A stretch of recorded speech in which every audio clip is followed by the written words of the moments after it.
I remember thinking my close friends are in a no-win situation. If they start saying things to me like, oh, my kid sprained her ankle in gymnastics, that's like offensive. You know Yeah. what I mean? Yep. On the other hand, if your good friends can't tell you that their kid sprained their ankle in gymnastics, then what kind of friendship is it? Welcome to A Place of Yes. I'm your host, Heather Straughter. This is a podcast about how I moved through my darkest hour. And all I can say is I dug deep, figured out where I was and where I wanted to be. And for me, the answer was in a place of yes. I am really excited to be here today with Jessica Fein. She is the author of Breathtaking, a memoir of family, dreams, and broken genes.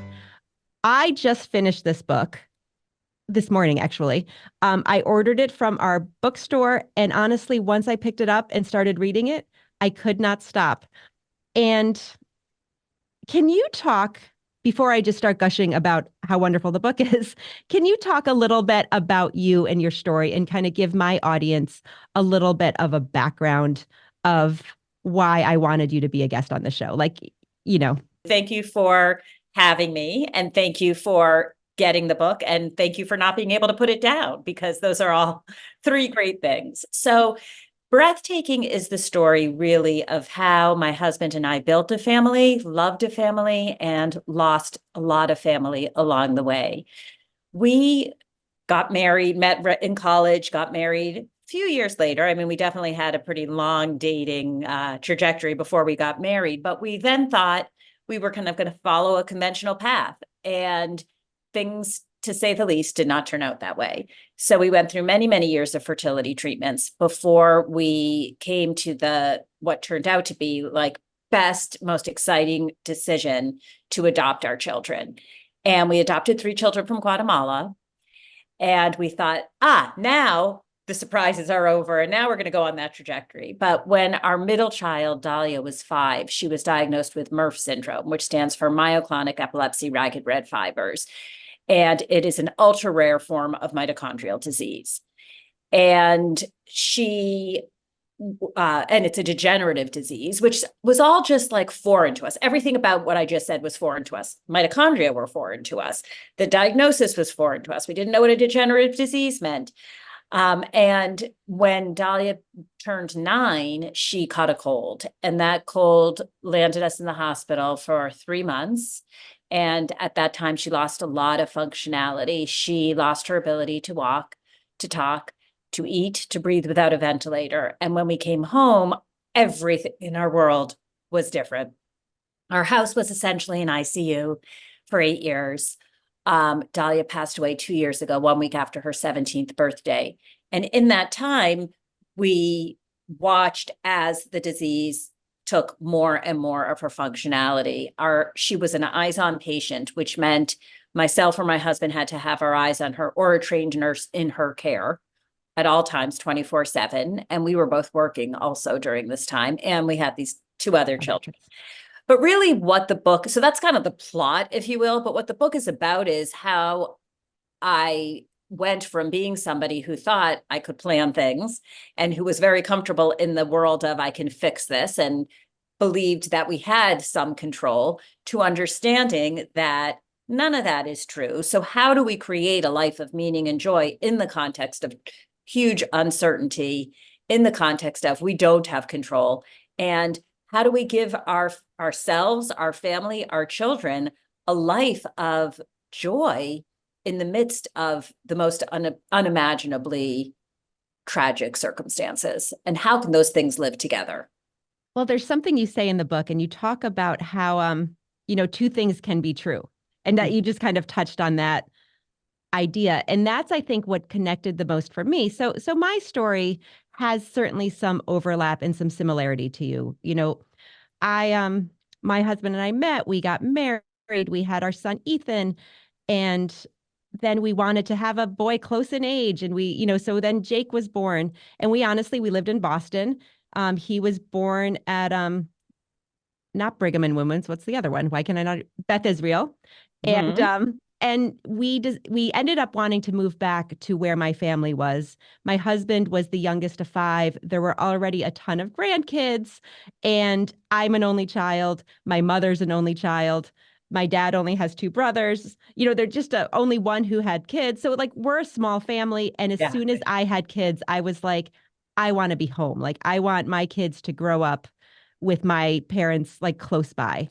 So we waited, ironically, until Jake was born healthy. So to make the move to upstate New York, because Boston's a great place to be if you have a sick kid. Right. Yes. Saratoga Springs, not as much. So talking about how when you think you can control your life, right? And you think that Yes. you can make these things and you make these decisions and they matter.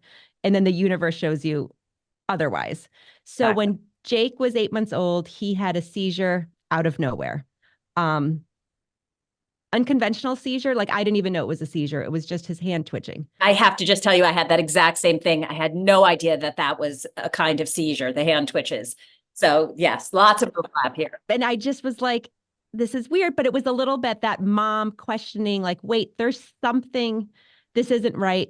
And I knew if I called the like pediatrician's office at like 2 a.m. and was like, oh, Jake's hand's twitching, they would be like, settle down, come see us in the morning. I just knew it was not right. So I'm like, we have to go to the emergency room. So long story short, we went to the emergency room. They did not have a pediatric neurologist anywhere in the area. They were going to send us to Syracuse, which ironically is where my son goes to college now. But I was like, if we're going anywhere, we're going to Boston. Like we lived in Boston. They were born in Boston. Boston Children's is there. So we made our way to Boston and we were there 117 days. Oh my God. So that those stays, when you describe that in the book, I was like, I remember that life. Like that is just. Yeah. When we first checked in, I make it sound like a hotel. Right. I say that too, though. Yeah. Yeah. But when we first got there, I remember saying, so we were admitted, we were in ICU.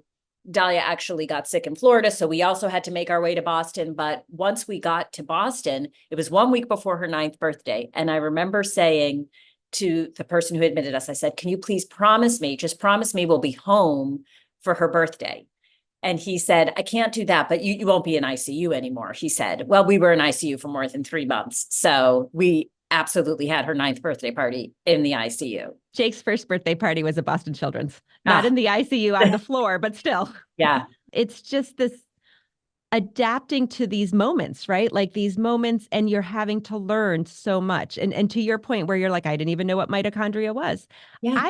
They were talking about things with Jake that I was like, I mean, thank goodness we live in the era of like Google though, because I think if this was, I mean, maybe not so much for the doctors, because I'm not sure they always loved my like mom diagnosing things, or like, I think there's a side effect, or did you know? Like I was a big like, did you know? Did you know? Right. But just this unknown world. So Jake ended up, he lost all his milestones, 8 months. He was he was self-feeding, he was cruising, he was crawling, he was keeping up with Ethan, who was 15 months older. Like he was doing things, you kind of think, oh, 8 months old, they're still babies, but he was doing a lot of stuff. He lost all of that. Yeah. Never to regain it. Like it just, you say at one part of your book, like if you knew that was her last smile, you just, would you have done anything differently or whatever? And I think about that with those moments. Like if I had known that was the last time, I'd see him smile completely independently by choice. If it was the last time I saw him crawl, the last time I saw him like sit in the bumbo chair and feed himself, it's can be heartbreaking. It can almost be as heartbreaking as all the rest of it. Right. One of the things I have a question for you is Jake was never diagnosed. So he passed away when he was 4. So we had a shorter time with him, but never got a diagnosis. And up until he passed, we were working with, we did most of his early care was at Boston Children's. Once he finally came home in the beginning, we were going back every 2 weeks. Then, we'd get a 6-week stretch at home without having to go back. But just all his care was there. There was no one who could take care of him here. We had a good pediatrician who could protect us because, as you know, a cold, when there's these things, it's an ear infection. I lived in fear of ear infection because I was like, the ear infection will become a double ear infection, will become pneumonia, will become a hospital stay. So you lived in fear. So we had a great pediatrician who's actually on our board of our foundation now, but just because I was like, she would trust me to be like, I know this is happening. Like, this is how we slept. Like, this means we're like 24 hours before we have a ear infection. You just learn how to do these things. Totally. And it's interesting because what you're describing and the life that we both lived became slightly understandable to people during COVID, because now nobody wanted to get anything because it could become COVID. And for everybody, this was like such a shocking way to live. And I was like, welcome. Yeah. Exactly. Everyone would always be like, oh, it's just an ear infection. I'm like, you don't understand. Like, no just. For Ethan, kind of, yeah, it's just an ear infection. For Jake, yeah, this is like a trajectory that can go south real quick. But never got a diagnosis, like just never. And in those early days, in that first hospital stay, I remember very vividly one of the attendings, because they were doing all these testing, trying to figure out, like, how do you have a perfectly healthy 8-month-old boy? And in hindsight, maybe there were things like I ask myself all the time, like, should I have seen something? Was there something before the twitch? Was there, like, did I miss something? Like, how does this happen? But I was so desperate for a diagnosis, so desperate for like an answer, because I felt like if I had an answer, then I knew what to do. And I remember once the doctor said, he was like, Heather, you have to stop. Like, we are trying to find some of these things out, but you need to understand that if some of these things come back positive, it's almost worse, because a diagnosis can be, it's everything we're testing for is tragic, is horrible, not knowing. So I was thinking, and I don't know how to even say this the right way, but you had a diagnosis, so you kind of knew what you were up against. I didn't, so I didn't know what I was up against. There's no right answer, but I just wonder, like, what do you think? Like, well, I think it's such an interesting question. And I have to say, I've talked to so many people who don't get a diagnosis, right? And so, which would have seemed unimaginable to me before I knew people who were in that situation. Boston Children's Hospital. Yes, it's not like they had never seen MERRF syndrome at Boston Children's Hospital. They had not treated somebody with MERRF. So we actually went to Mass General after starting at Children's. But I thought if we had a diagnosis, then we'd have a trajectory. If you have a diagnosis, then you can start treating it, right? I mean, I didn't know what I didn't know.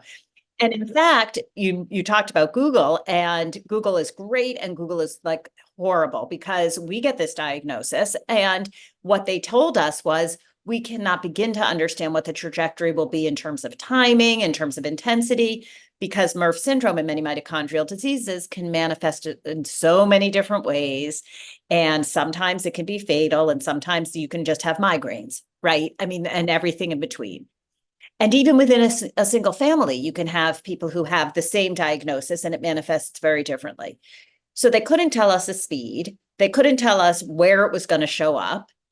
And I went home, of course, and went to Dr. Google and, memorized every single thing. And the problem was that Google was like a menu. It gave it, it might manifest this way. And it gave like this list of choices. So I was like, okay, does that, like, I can take short stature, like that's okay, right. But dementia, no, like that's where I'll draw the line, so we had all these things looming that might happen, but we didn't know what would happen. So yes, it was a diagnosis, but there was so much mystery surrounding it.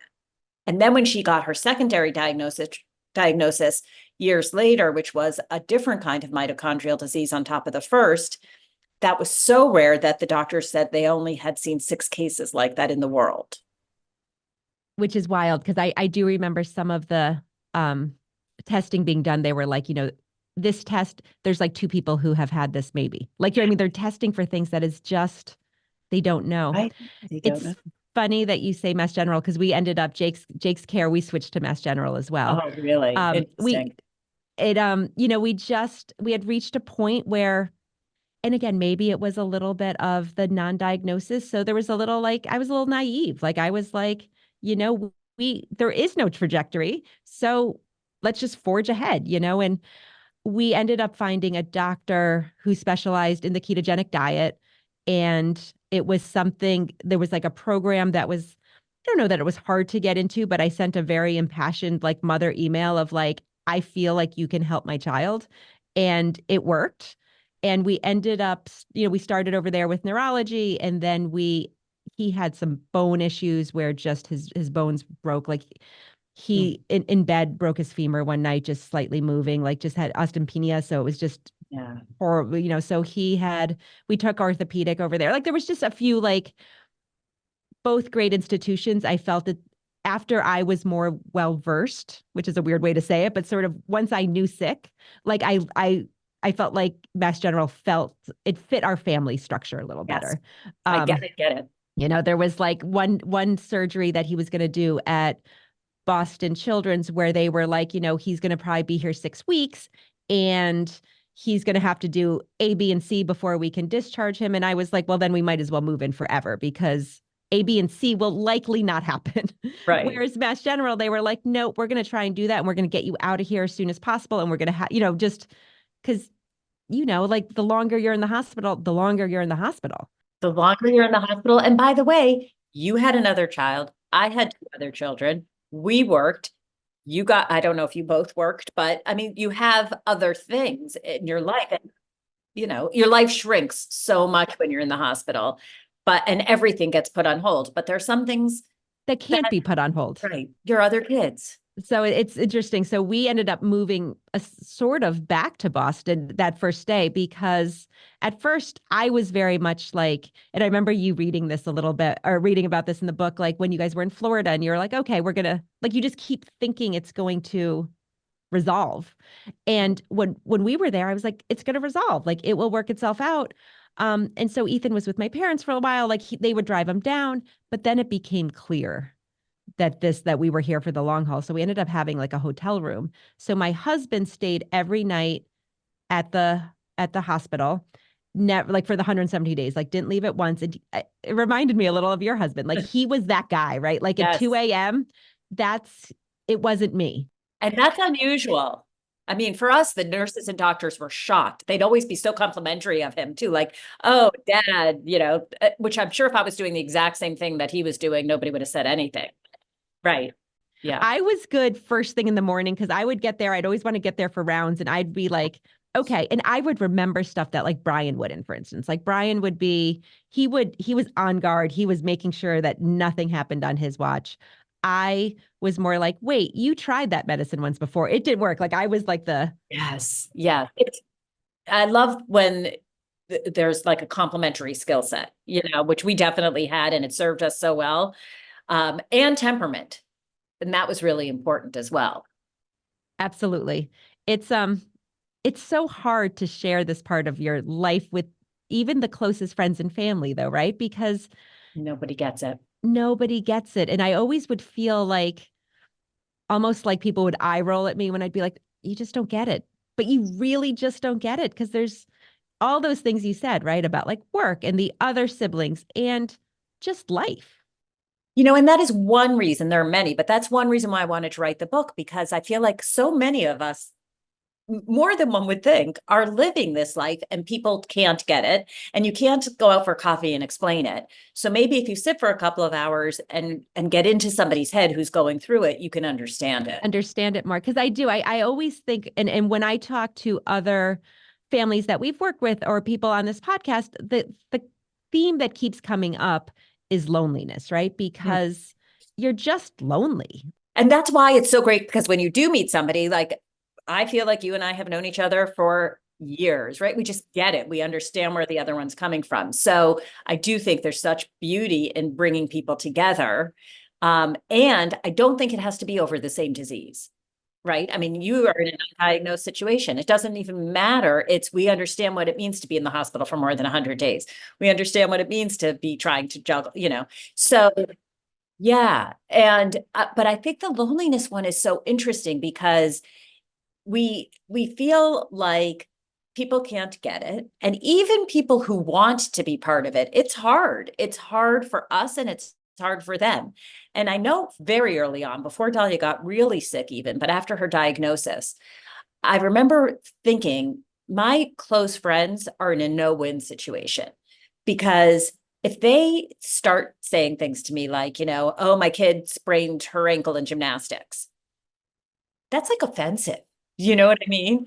On the other hand, if your good friends can't tell you that their kid sprained their ankle in gymnastics, then what kind of friendship is it, right? So it was like, and I was aware of that. I don't know that it helped at all, but I just thought, God, they're kind of in a no-win situation. It's funny you say that because I have had those exact same conversations and thoughts. I would sometimes even tell them, I'm like, just so you know, you can't win here. You can't win. Just can't win. And it's almost the same in grief, although grief is more universal. So there's, people can understand it more. I think it's very similar in grief too, but it's just that feeling. And I would literally sometimes not make a joke of it, but kind of be like, just so you know, you really, you can't win because I want to hear, I'm your friend. I want to hear, but I'm also going to be aggravated that the worst thing that happened to you today is that. Right. I remember one of my friends went on, I don't remember where, but went on some like totally exotic vacation. This is one of my best friends. Like we knew everything about one another's lives. And she went on some totally exotic vacation. And somehow I ended up on a group text that I wasn't meant to, which had a picture of her. And I was like, what? And she had been trying to be thoughtful and not telling me, knowing what we were going through, that she was going off to wherever, Mallorca, making that up. I don't remember where it was. Yeah. And I was like, oh my, I felt so left out. But I also understood where she was coming from. That would have been obnoxious. She thought it would be obnoxious to rub it in my face. Or thought it would like hurt your feelings or like, some of those. And that's where I sometimes think the grief thing is too, right? Because it's so easy to not say the right thing. So I never want to be as judgy about it. But sometimes people don't know what to say. So they say nothing, and saying nothing, to me at least, sometimes is worse.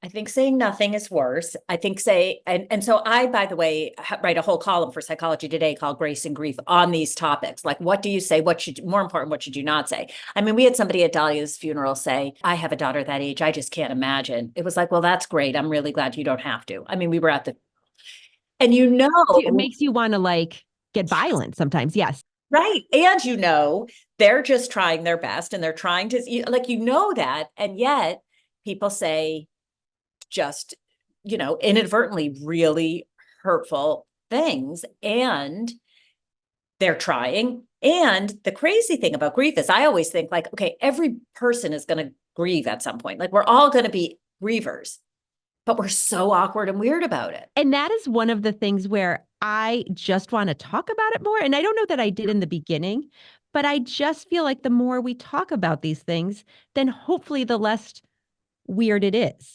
Right. I totally agree. People are good people, but they get so awkward. So at Jake's funeral, and this might have just been mean, but there was someone who was whispering. So, I know I'm biased, but adorable boy, Jake, cute as can be. He was in his favorite fuzzy little outfit. He was, it's horrible. He's 4-year-old, had a red casket because red was kind of his color. Someone was like whispering where I could hear, oh, I can't believe they had an open casket. He's only 4. No one wants to see a 4-year-old. I was like, oh my God. Oh my God. Do you not want to turn around and be like, can you leave? Well, there was almost, I didn't even say it as nicely. I think there might've been an F-bomb involved, but like, I'm like, what do you mean? No one and that's where I'm always like, what do you mean? Like, it's still my boy. It's still my son. Like, we can talk about this. Like, let's not, and shut up. And shut up. I had a woman, Myra Sack, who wrote a book called 57 Fridays, was just on my podcast, and her daughter, Javi, died at 2. And she was telling me that when she goes to order coffee or places where they call off the name when you place an order, she uses her daughter's name. She said, because I love to hear her name said out in the world. And I loved that so much because I feel like another way people are weird is they don't want to bring up your kid. And it's like, wait, so now my kid is gone and I never get to talk about her again because it makes you feel uncomfortable. Yeah. Right. And so I love that. And I think it's so important for people to hear that we do want to talk about our kids. We do want to hear their names. We do want the pictures, the videos, like all of it. The way we don't get to spend time with them. The way we spend time with them is by talking about them, is by looking at pictures and the memories and the stories. Like you want to share them. I had someone recently on, her name is Marcy Larson. Her podcast is called Losing a Child, Always Andy's Mom.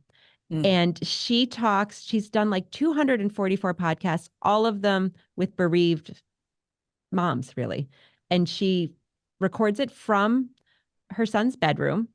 And her whole premise is really that we want that, we want to talk about our children. We talk about the ones who are alive. We want to talk about the Exactly. ones that are not. And she's always like, it's funny to me that people think they are going to be the reason I cry. Like, Oh, right. Exactly. Like that they're going to remind us because, oh, thank you, because I forgot. Right. Yes. and I do think that is it's so simple, but it's so true. And it's something that I've started sort of saying to people like, hey, don't worry about you're not if I cry, it's okay.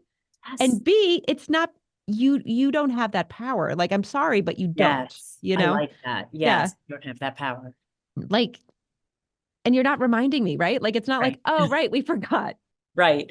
And, I mean, it's interesting because I went out to dinner with somebody I hadn't seen in a long time recently, and we were talking about my other kids, and the guy says, so what are they passionate about? Like, what are they really into? And we're talking about it. And then he said, what was Dahlia passionate about? And I like wanted to just stop the meal and go give this guy a hug because I felt like that was such a gracious thing to do. Like, why should we not get to talk about that anymore? And so it was, yeah, just he wanted to know about those kids and he wanted to know about Dahlia. And I loved that.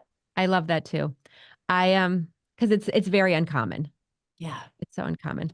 So I have all of these unprofessional, unorganized quotes that I wrote down because really when I was reading your story and just a lot of what you talked about, like I said, it so resonated with me. And not just because we both have lost children, but because it is just such a great viewpoint on life, Mm. right? Like, I mean, and honestly, I laughed at one thing I wrote down because I say this no less than 10 times a day. And this is not the most literal or you basically wrote my life is a shit show. Oh, I mean, it's like yes. the opening of one thing, but I mean, so it's not one of these like, okay, this is the literary moment of the clip of the book, but Right. I do, I find like, and this is where it's almost where I think anybody can read this book and anybody can learn from this book and anybody can just take joy's not the word, but like this idea that we can live these really full lives and you can have all the chaos going on. And whether it looks that way because you're parenting a medically fragile kid, or whether it looks that way because you've lost a child or you've lost a lot of significant people in your life, you can still have this really full life that has joy in it and that you make this great thing. So I kind of feel like that statement applies to most people in different ways, Yeah. but it's like a unifying statement, if that makes any sense. Like it's just this like, Yeah. Well, and I have had feedback from people who are in totally different circumstances from ours, who have read the book and said it's really made them think about things differently. And so I feel very gratified when people tell me that because our situations are so particular, but that doesn't matter because every single person is going to have loss, has, uncertainty, as we were saying at the beginning, is going to have hardship and wants to have joy. And so for me, it really was a bit of a transformation to learn and experience that these two things can be intertwined. and that they can coexist Yes. sometimes like really well. So a friend of mine recently lost her daughter. And one of the first things she said to me was, am I ever going to laugh again? Like, am I ever going to be happy again? And if I do, will I feel guilty? So what I said to her is, yes, you will. And those first few times you will feel guilty. Because I remember, and it kind of goes back to what we are saying. It's not that I forgot Jake passed, but I don't remember the exact moment, but I remember being out with friends and having drinks and laughing and feeling like myself again.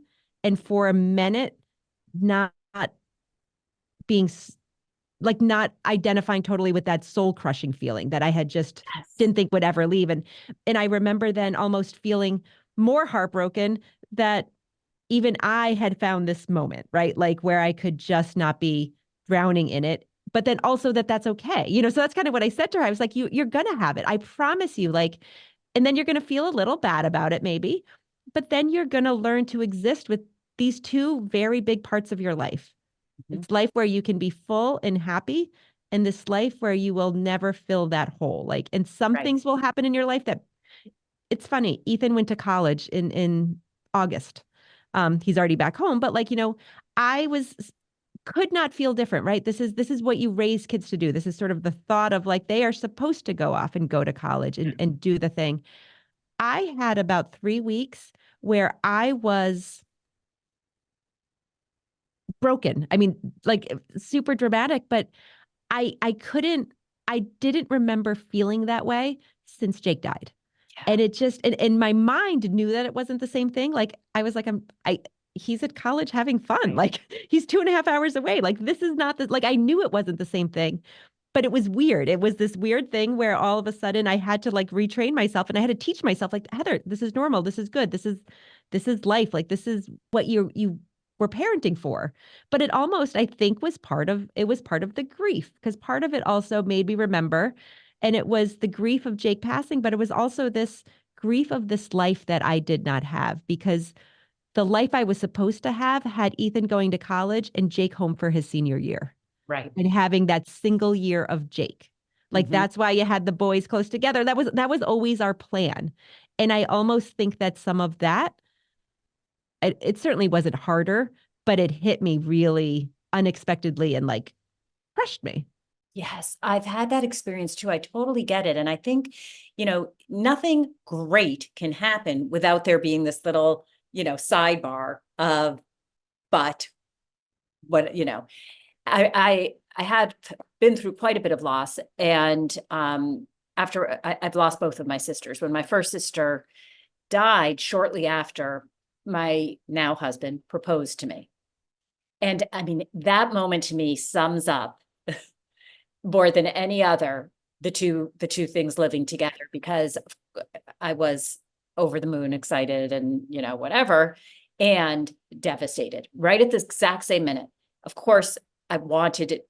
Well, maybe not of course, but I will tell you, I wanted to marry him, and it was a long time ago. We're still married. It was a good decision. But also, how could I possibly not be able to call my sister right away and tell her? And so that was the first experience I had of how do these things live together? How do you balance them? And Yeah. I think it goes back to talking about it, right? Or like really thinking about it. And I just, for me, and I think for you and for these podcasts and the books, it's giving this space for people, I think, to think about it and to feel it. And I feel a little bit like here I am. I just turned 50 and now I'm doing all of the things. I'm like, I'm 50 and now I understand all of the, I'm very wise now, apparently. Of course, that happens on your 50th birthday. Overnight, I've become a wise soul. But I do think that there is such importance in these conversations. And I sometimes look at older people in my family who don't have these conversations, right? Or who have not in the course of their life talked about it, or when you always would bury something that was, and that doesn't work well either. So I just do think that things like your book and your podcast and A Place of Yes, and these things are just important ways for us to share our stories, but also give room and space for other people to share their stories. Yeah, I hope so. Right. I absolutely feel like I have become so much more comfortable with sharing, because I understand not only that it might be useful for somebody else to hear a story that may or may not resonate, but also if you don't put yourself out there, then you don't get the feedback, the support coming back at you. And it's interesting because I mentioned at the beginning that we had a very long journey to parenthood, and I went through years and years and years of fertility treatments. And at that time, first of all, it was a while ago, so people did not talk about it as openly. And I thought, this is like the single most personal thing that could possibly be happening. Why in the world would I tell anybody? Like, to me, this is between me and my husband. Like, I don't think we told anybody for years. And meanwhile, it's like completely dominating our life. And once I did end up having to tell people for a variety of reasons, it was amazing. It was like I got support. I got people who said, "Oh my God, I'm going through that too," and it really was an eye opener for me about the value of sharing. Well, it goes back to that when we talked about loneliness, right? Like, Yes. Because you were in that sort of alone and didn't even occur to you that you could be in that not alone, right? That it was Exactly. just going to be you and your husband. But then when you open it up, a little bit. Like I've always said, well, I think there's a ton of negativity with the social media and all of that. I do love how it allows people to connect now. Oh my God. Yes. I have met so many people in the grief, in the rare disease community, and writers. I mean, when I was working on this book, I connected with so many writers and it was, around COVID. So everybody was connecting online. But what a totally huge gift that was. And that would have never happened without social media. Jake had already passed when a lot of Instagram and Facebook and some of these groups were around, but I have just met families and people still that part of me wishes it existed with it. You know what I mean? Just because I Yeah. was like, oh, it felt, I remember just how alone it felt. Um, Yes. I want to talk about one thing where our worlds have sort of collided. And I think it's kind of exciting. I just put this together, honestly, a couple hours ago. So one of the things we did after Jake passed is we started an organization called Jake's Help from Heaven. And we started it, I wanted it really badly, for some of the things we talked about, an opportunity just to keep talking about my boy. I felt like I talk about Ethan all the time. He's an athlete. He's always was doing stuff. I wanted something in which I could keep saying Jake's name, right? So it's called Jake's Help from Heaven, kind of self-explanatory name. And we didn't know what we were doing when we started, but we knew we wanted to provide, we knew we learned a lot of lessons. We knew that we learned how to advocate. We learned what families needed. We learned how to fight with insurance to get stuff. And a lot in your book, when you talk about your house being an ICU, and when you talk about when the electricity went out and you needed to get the generators going. Like we have bought generators for families just like families like yours, where like the Our kids' lives depend on it. kids' Mhm. lives depend on it. Like we have paid national grid bills because of that. Like because there are these machines, they have to be working perfectly all the time. We can't, there's no like, oh, it blipped. You have to have it going. So what basically Jake's Help from Heaven does is we're a grant process. We help families. We always say that kind of look like ours, but just where we can provide items of medical necessity, items of medical convenience. All that to say, one member of our Jake's family is Daniel DeFabio. Oh my goodness.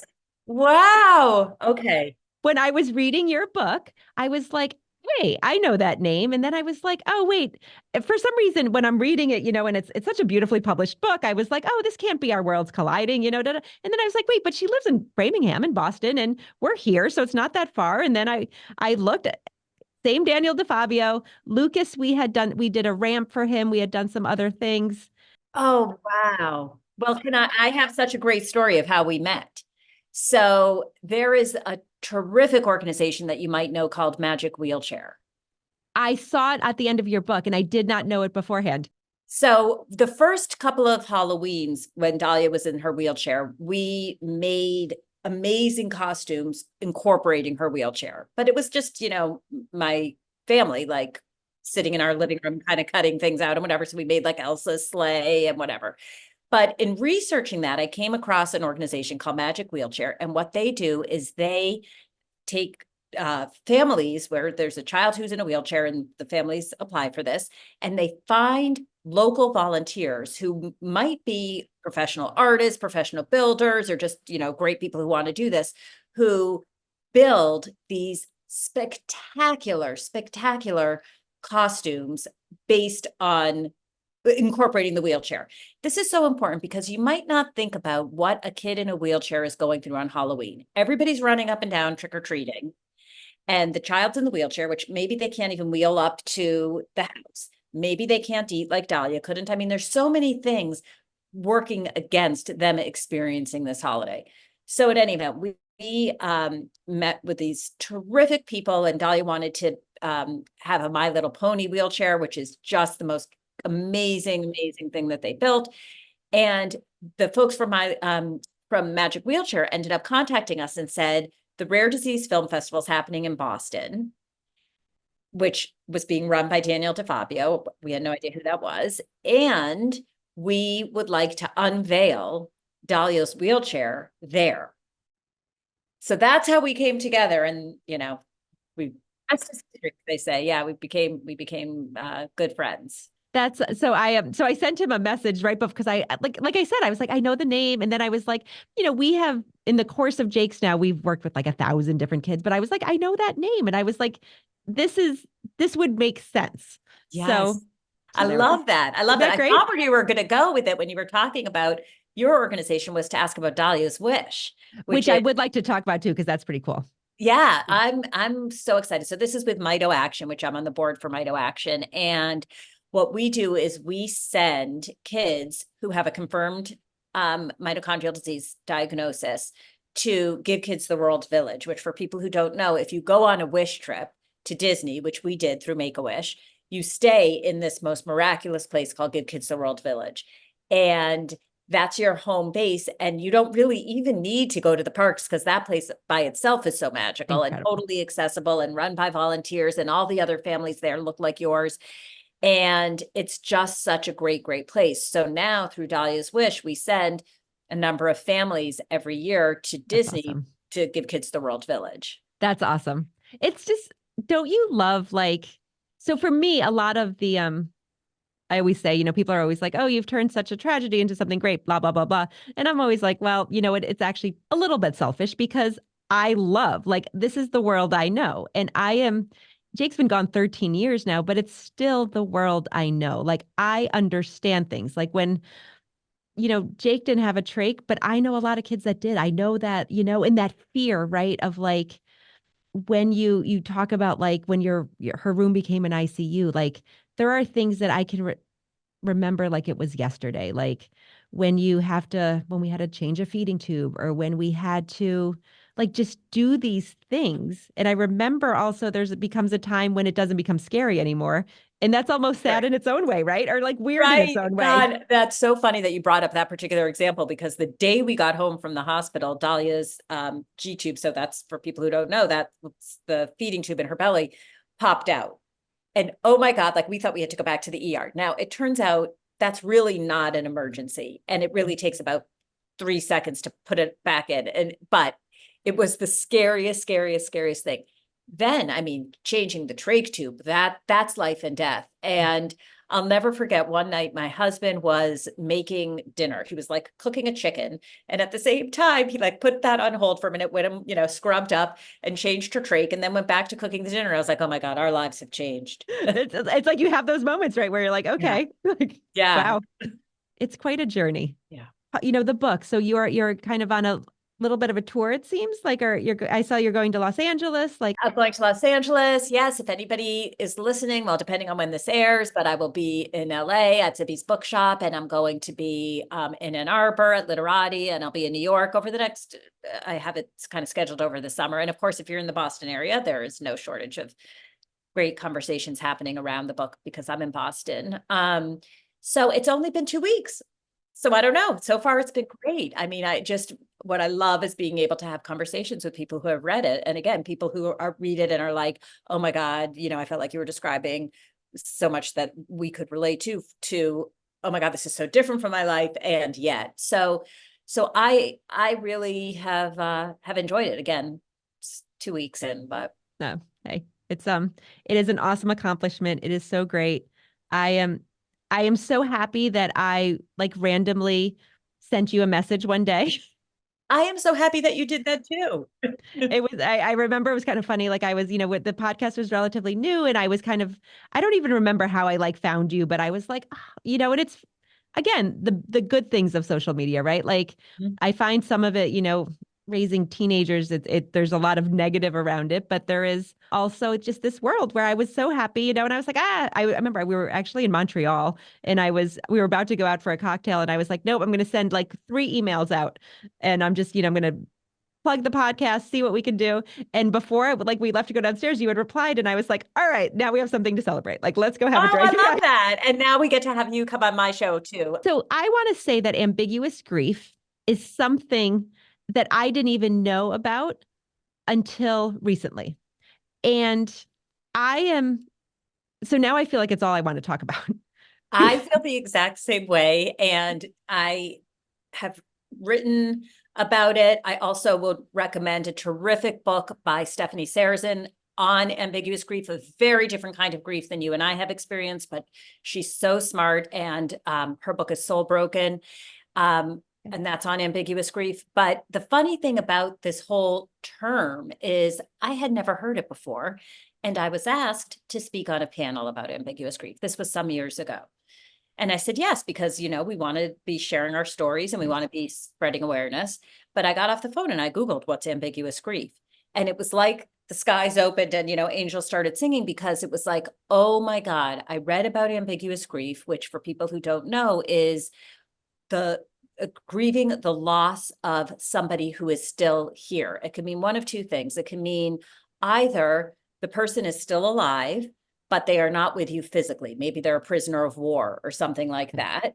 Or they're with you physically, but not in the way they used to be. Maybe it's your elderly parent who has dementia. And so it's different from anticipatory grief, which is, I think, self-explanatory, but ambiguous grieving is the person is still with you. And I had always prided myself on saying, I am not going to grieve for my daughter when she is alive. Like, that felt to me like it would be a betrayal. I won't do it. And yet there was so much to grieve, right? I mean, there was this future we had imagined. There was the fact that one by one, she was losing her functionality. And so there was so much to grieve. And when I realized that this is a real thing, that ambiguous grief, that it is okay to grieve things that you have lost for somebody who's still alive, that this is okay, there's a name for it. It was like such a gift, because then I felt permission. Then I didn't feel like I was betraying. Then I was able to incorporate it and integrate it and move forward with it, instead of pushing it away and being in some kind of denial about it. Well, it's so funny. Again, not the right word, but it's so funny that you say it that way, because so when Jake was first sick, right? Like when we were in the hospital those 117 days, and when we were home and he was in that world of early intervention, it was like PT and OT, like, and my house wasn't my house really, because it was like therapists in and out. And it was just this like crazy train of, and just so different. Like, it literally was on that one night, my life went from this path to this path. And I remember people saying, you have to grieve the life you thought you were going to lead. You have to grieve that Jake is something different. And I refused, flat out refused. I was like, no, I don't want, like, I never thought of it. Betrayal wasn't the word, but it's actually a better word for what I felt. Than I just felt like I was hurting Jake's feelings if I would do that. Like, I was just so afraid of being hurtful that I could not do that. And to be honest, I didn't. Like, I flat out, and I got sort of angry if people would suggest it, right? Like, I was kind of like, no, like, not angry, but just kind of, it was another one of those things where I would sort of like blow off an eye roll. Yet at the same time, I always told this story, and I still tell it sometimes on the podcast, of this struggle I had, because there was this picture in my head before Jake had a seizure, before he got sick, when I couldn't wait until that next summer, because we were going to go rent a house at like the Jersey Shore or something. And I was going to walk on the beach, because Jake would be walking by then, with one boy in each hand.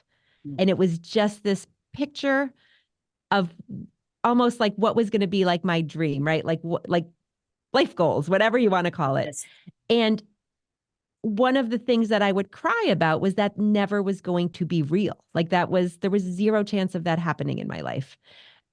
And now I understand all of that. Like, I understand the grieving of that. And I kind of even understand that that would not have hurt Jake's feelings. Like, that is a healthy process, kind of in the way you said that if you accept it, and kind of with all things, like, part of the reason why I talk about grief all the time, and part of the reason why I talk about Jake all the time, is because these things help us move forward. They help us move through.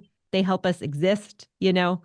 But what a great thing that this exists, because I wish I knew the term or read about it 13 years ago, or 14, I guess more than that, 17 years ago, right? Like, it would have changed the course of my grief a little bit. Like, yeah, I just feel like anything, when it has a name, then you can start to kind of understand it, right? It's naming our monsters.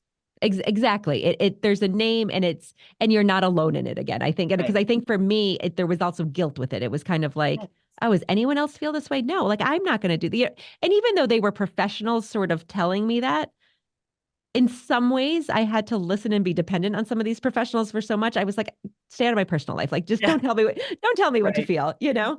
But I think when there's a name to it, and I think it's something we can talk about, and something that is so, even in its title, it's ambiguous, right? So it's Right. like, Mhm. it's not siloed. It's this big, Exactly. it's such, this is going to sound very weird, but there are times when, like I said, Jake's been gone 13 years. It's like a lifetime ago in so many ways. It feels like I've lived so many, I don't want to say different lives, but just, and I wasn't always this comfortable talking about it, right? Like I always kind of do this thing like, what would Heather now tell Heather, 35-year-old Heather when she was kind of struggling with some of this stuff? Like where would we be in this journey? And I don't know. I mean, I think sometimes my answer is really easy, right? Like sometimes my answer is like, I wish I gave myself more grace. Like I wish I gave myself more opportunity to um accept that the, kind of like we talked about, that the two things can be true, because I think in the heat of it, in the heart of it, it's so hard to kind of remember that, right? Like I feel like because you're fighting so hard to keep your kid alive, and it takes all your energy sometimes. Yeah, And definitely. it's hard to then balance it. And it's easier for me to balance it now because I'm not fighting as hard to keep them alive, Right. which is in You have itself, more energy it's, for other kinds yeah, of feelings. yeah. Kind of end on a high note. What is your favorite memory of Dahlia? Like what, if you could pick like, oh my God, not that, there's the thing you love best, but what is that Right. thing that just gives a smile on your face when you think of Dahlia? I love how absolutely up for anything Dahlia was. Now, I mean, we could be going on errands and she would think this was the most fun thing ever. Like it doesn't matter. Target was like our playground. She just She had good loved taste. being right. She just loved being out and about and interacting and just getting so much and giving much more from and to the world. I mean, so like when we went to Niagara Falls, she was the only one of the whole family who would ride under Maid of the Mist with me, or we'd go to an amusement park and she would, want to be riding all the roller coasters. And I'd be like, no, but of course I'd do it with her. But it was just always this up for anything, amazing, amazing courage, sense of fun, and just beauty. And yes, physically, but that's not even what I mean. Just this beautiful, beautiful energy that she just put out there. And the great thing was, because she put that out there, people sent it right back to her, and it was beautiful. It reminded me of one more sort of overlap. You talked about, I believe her name was Shauna. Yes. Um, so, someone who came in, because when you have a child that is complex and, kind of, I think we didn't know the term for it back then, but kind of like eyes, what did you say? Eyes on? Or, yeah, An eyes on child. Yeah. exactly. So, I mean, that was Jake too, right? Like, Yeah. but so you're just always like, someone's always eyes on, and you need help with that. So so Shauna was just this person who came in and they And kind became of never best left, friends. became part of the family. And we are so, so, so lucky because Are you she still in was, touch with her? yes, Yeah. yes. She was at the book launch the other night. And of course, there's a whole chapter in the book about her. So she was like, had some funny feelings about being there. But I'm so grateful for her and for some of the other caregivers who became really a part of our core bubble, if you will, Absolutely. and we So learned from them. We did. we had one, so Kate was her name, and we kind of called her Jake's nanny, although it was more of like mother's helper. But when for us it was, they Ethan and Jake were 15 months apart. So Ethan, was in kindergarten and would want to stay after school with his friends, would want to like throw the football around, and it was harder with Jake. Like I could bring him over, but sometimes Jake needed to eat, or he was uncomfortable. There'd be a reason why we couldn't stay. And I didn't want it to be like, oh, sorry, buddy, you have to come home now Right. and leave early. Like I didn't want that to be Ethan's constant experience that, oh, Jake's sick, I got to go. And I also selfishly didn't want to miss it. Like, yes, I could have taken Jake home and another mom could have walked him home or whatever, but I also didn't want to miss that. So we had Kate come in, and Kate would come every day from like 3:30 to 5:30. Jake would stay home. She would just read with him, do Play-Doh, like just do whatever. And when you were writing about Shauna, I was like, this is my Kate. Like, she was a guest on the podcast. I had her in. She has a family of her own. Her oldest boy's middle name is Jake. But she would describe Jake as like her best buddy. Like, and yes, he was 4, nonverbal. Like, it would blow my mind, but it was just, so when you were talking about like what they give out, that it was so genuine and so sincere and so full of, I don't want to say full of life, but they just put out so much more sometimes than I think we do with all the capabilities to do so. I totally agree. So they could make these friendships that I think were very real under the most non-traditional of circumstances. Exactly. Which was so great because it was hard to make more traditional friends. Yep. There was one, Jake had one kind of traditional friend, I guess, and she's going into her senior, kind of would have been the same age, but she was when Jake was like 3, Lila would always come over. Ethan's was friends with her older brother, and she still talks a ton, this girl. She's a 17-year-old that does not stop, but she would talk a mile a minute to Jake. And she would be at like cheerleading camp and show the cheers. And Jake would just kind of sit there like bug-eyed, being like, what is happening to me? Like, what is going on? But was super stimulated, kind of liked it. And I was like, Lila. And she's like, no, Jake's my Jake. Yeah. I'm like, thanks, Lila. So it's funny. I know it makes me always feel good at the impact that our kids have had, continue to have. Yes. Nice. I love when people are saying to me, I really feel like I got to know Dahlia after they read the book. That makes me so happy. Oh, it's great. I love picturing her dancing. You talk about the dancing, and I think that's so great. So Jessica, thank you so much for being on this show, for sharing your story through this book, for talking with me about all the things. I appreciate it. Thank you so much for having me. It's been a really, really lovely conversation.